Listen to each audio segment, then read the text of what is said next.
Olá, pessoal. Bom dia, boa tarde, boa noite. Vamos continuar com a leitura da carta 3, tá? Desde onde paramos. E continuar com os nossos estudos e sejam muito bem-vindos. Então, quando as pessoas me suplicavam que ensinasse, o que eu poderia fazer se não sentar-me sobre uma rocha logo acima delas e ensinar? Decidi que se elas tinham vindo de tão longe para ouvir-me, escutariam algo que recordariam e possivelmente falariam disso durante a vida toda.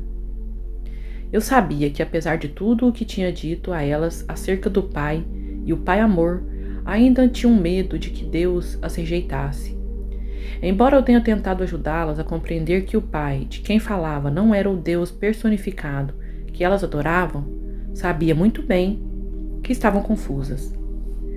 Mesmo tendo dito uma e outra vez que o Pai estava em seu interior, continuavam preocupadas sobre receber um castigo vindo do alto por acreditarem em minhas palavras. O que eu deveria ensinar naquele dia? Perguntei ao Pai. Então observei as cabras e as ovelhas que estavam pastando na colina sob o vigilante cuidado de seu pastor. E a mensagem para esse dia me veio ao espírito. Levantei-me e falei para que se ouvissem minha voz até o fim da multidão. Vejam essas ovelhas e cabras pastando nas colinas. As ovelhas estão num lugar e as cabras em outro. Observem as ovelhas. São pacientes e pacíficas entre si, mesmo quando estão apertadas num canto do curral. Pasta tranquilamente, nunca reclamam, o terreno que não é seu, deixam o pasto curto, mas não o estragam, o que permite que a grama se recupere depois de passarem por cima dela. E o que é mais importante, escutam a voz do pastor. Portanto, ele cuida bem delas. Ele as guia para os melhores pastos e dorme junto a elas durante a noite, para que não seja atacada por cães e ladrões. Agora, olhem as cabras, como brigam e saltam sobre as pedras e entram em lugares difíceis e perigosos. Devoram as sarças e as folhagens das árvores. Elas são espolhadoras. Se não fosse a sua utilidade para o homem, não haveria outro lugar para elas, a não ser ficarem amarradas o dia todo ou serem enviadas para o deserto. Vejo-os aí embaixo e sei que no meio de vocês há muitas ovelhas e que também há muitas cabras. Houve alguns murmúrios aborrecidos, mas em geral as pessoas se davam empurrões, puxavam o cabelo uns dos outros, apontando as cabras, rindo e concordando com a cabeça. Era bom vê-los rir e assim continuei. Vocês podem reconhecer as ovelhas pelos seus lares, pelo seu modo como convivem com os vizinhos e como são vistas por toda a comunidade. Assim também vocês podem reconhecer as cabras. É possível que elas tenham muitos amigos? Houve um forte clamor da multidão. Não! Seguindo de muito riso. O pastor segue as cabras e cuida delas. Ou elas têm que se cuidar sozinhas e chegar por si mesma em casa à noite, para ser ordenhadas? De novo a multidão ria e respondia de maneiras distintas, algumas muito engraçadas e engenhosas. E assim é com aqueles que são ovelhas e aqueles que são cabras. Vocês recebem a proteção do Pai, e são ovelhas e não são protegidas, se são cabras, porque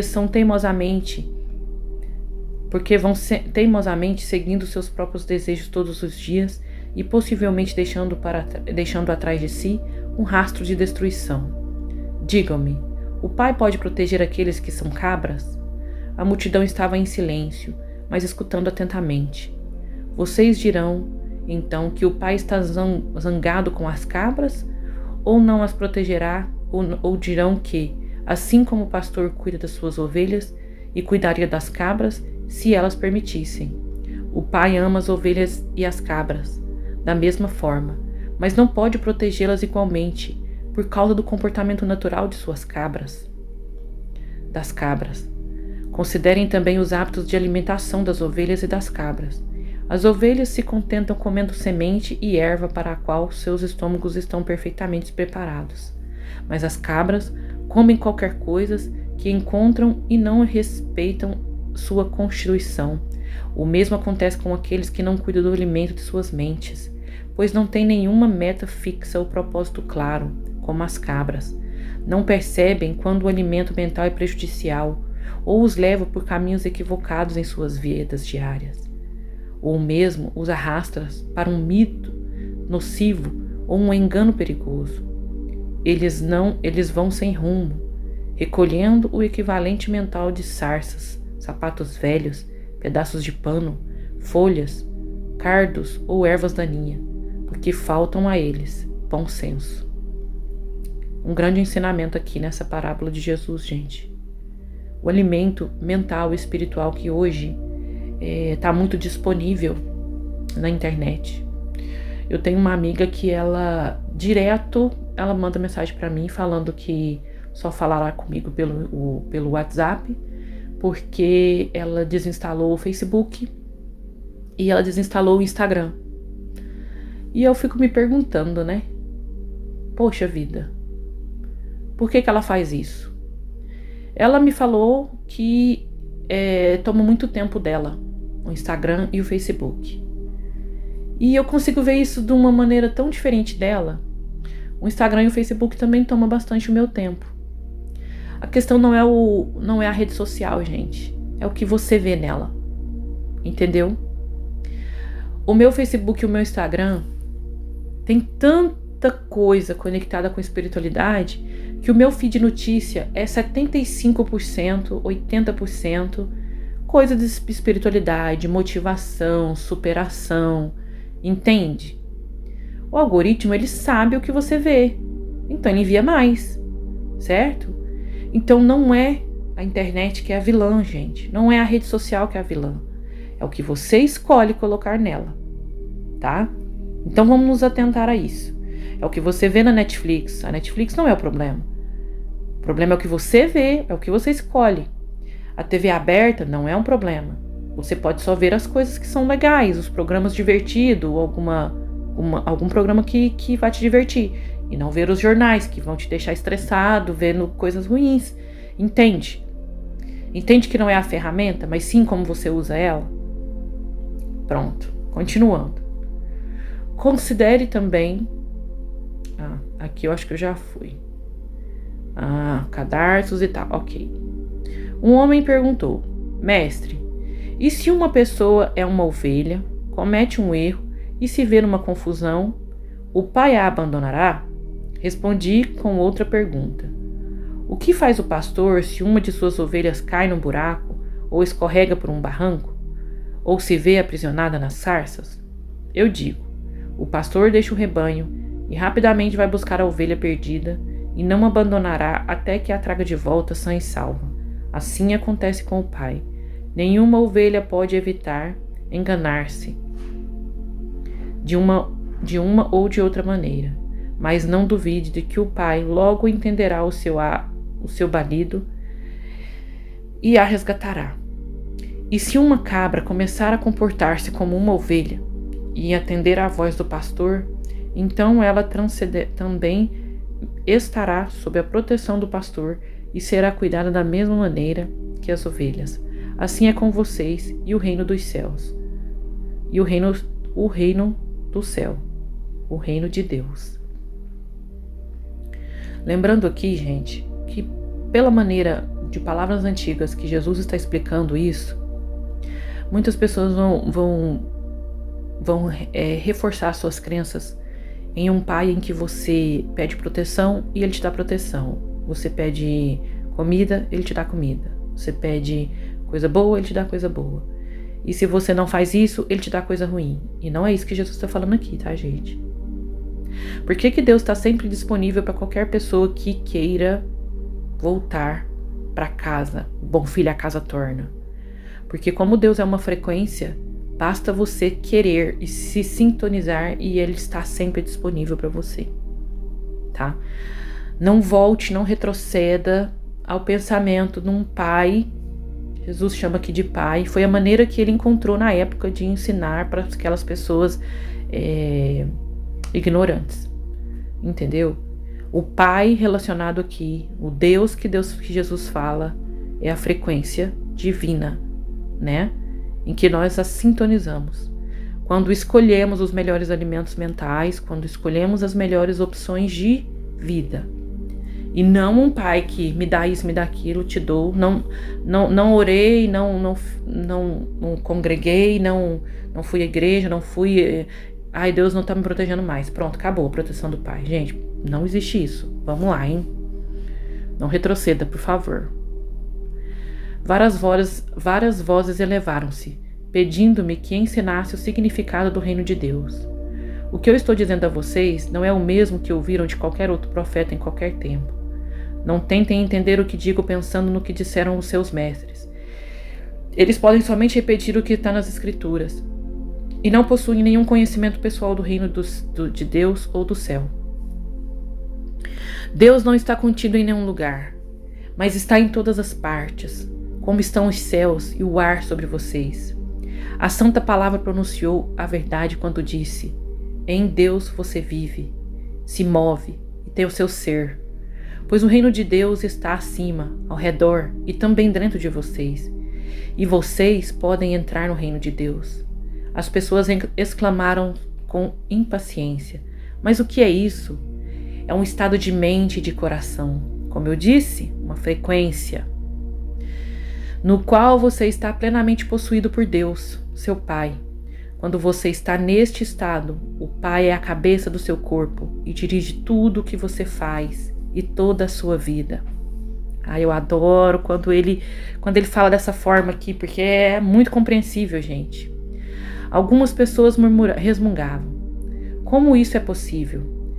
É possível estar tão vazio do eu, dos desejos egoístas, inimizades, raivas, ciúme, cobiça, de desejo de vingança, que somente Deus fique no controle de sua mente e de seu coração. E depois o que acontece? Perguntou uma mulher. Então você entra no estado de ser que é dirigido por Deus. Isto é totalmente belo e glorioso. É amor, generosidade, é cuidar dos demais como se cuida de si mesmo. É não julgar, pois você aceita os outros tal como são, sabendo que também são filhos de Deus, que estão igualmente sob o cuidado do Pai. É felicidade sem medida, impossível de descrever. É sentir alegria pela beleza do mundo, é vida sem limite e energia aumentada, é saúde e é a satisfação de cada uma das suas necessidades, mesmo antes de tê-las. Por que os rabinos não nos contam essas coisas? Diziam várias pessoas reclamando. Porque só eu vi o Pai. Somente eu sei como se fizeram o mundo e as leis da existência. E porque eu sei todas as coisas, vocês podem vir a mim e perguntar-me, e eu revelarei tudo o que me foi dado. Eu digo a verdade, aqueles de vocês que creem, compreendem e buscam colocar minha palavra em prática, a cada dia serão salvos da atribulação que a humanidade suporta. Vocês sofrem porque não entendem como foram criados e os verdadeiros propósitos para o qual nasceram. Vocês nasceram para serem filhos e herdeiros do Pai, mas vocês viram as coisas a toda a glória do reino e tentam encontrar prazer nas coisas terrenas. Enquanto fizerem isso, nunca encontrarão o reino de Deus, não entrarão no reino dos céus. E como entraremos no seu reino?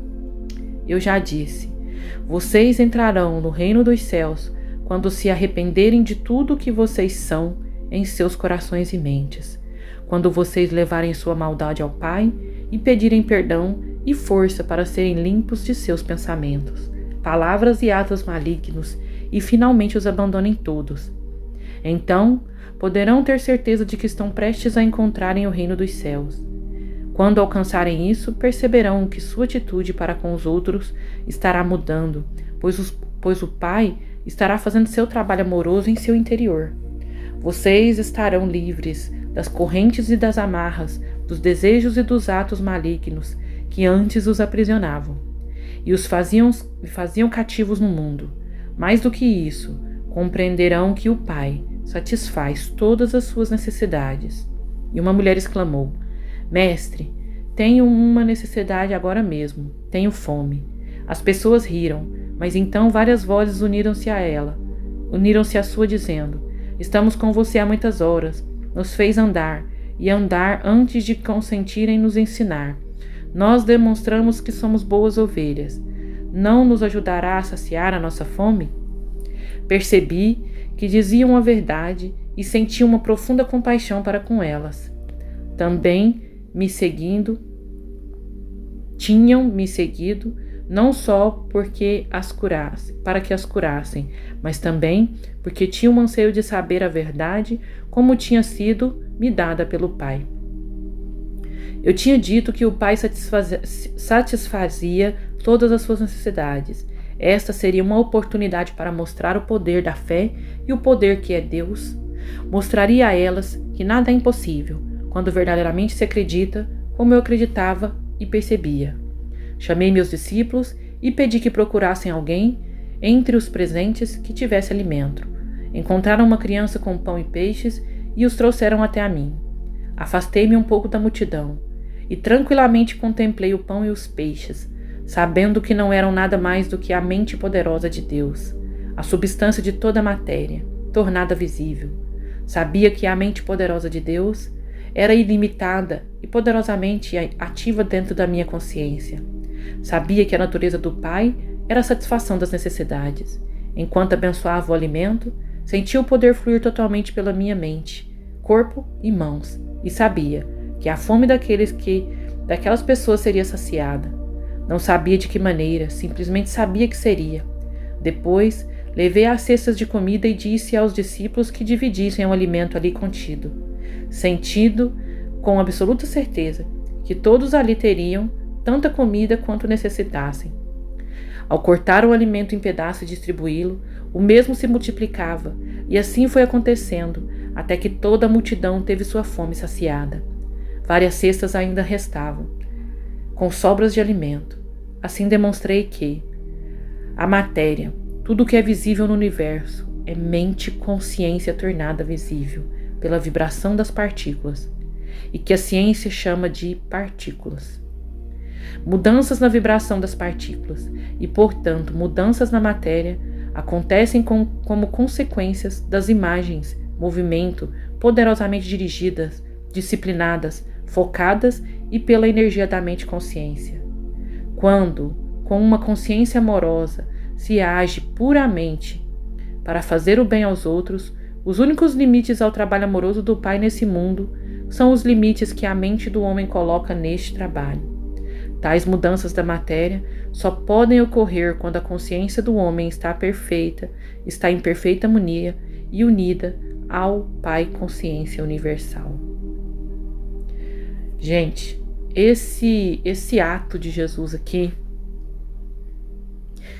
ele ficou registrado em todas as escrituras, mas eles não sabiam explicar, né, como que Jesus fez isso. Muitas pessoas são capazes de fazer esse tipo de coisa, tá, gente? Mas por saberem que não serão compreendidas, as pessoas evitam essas atitudes. Mas muita gente cria muita coisa para si mesmo e para ajudar os outros silenciosamente.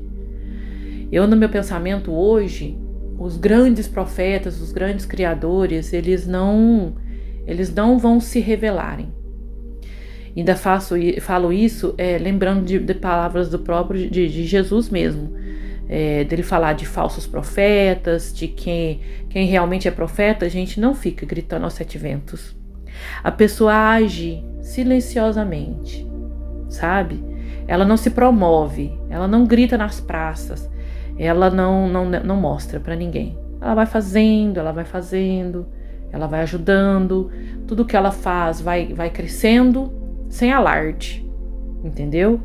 Tem pessoas sim, gente. Vocês vão pensar que não. Tem pessoas sim que são capazes de fazer exatamente isso que Jesus fez. Já entenderam, né, o processo todo da criação e conseguem fazer essas coisas. Mas esse é assunto para próximos vídeos, tá? Por enquanto nós vamos ficar por aqui. O vídeo tá longo. Eu agradeço mais uma vez vocês terem assistido até o fim do vídeo. Isso é muito bom, é para o nosso crescimento. Estejam sempre aqui, sejam sempre muito bem-vindos. Muito obrigada por ter visto até o fim do vídeo, gente. Um beijo de luz. Até o próximo vídeo. Tchau!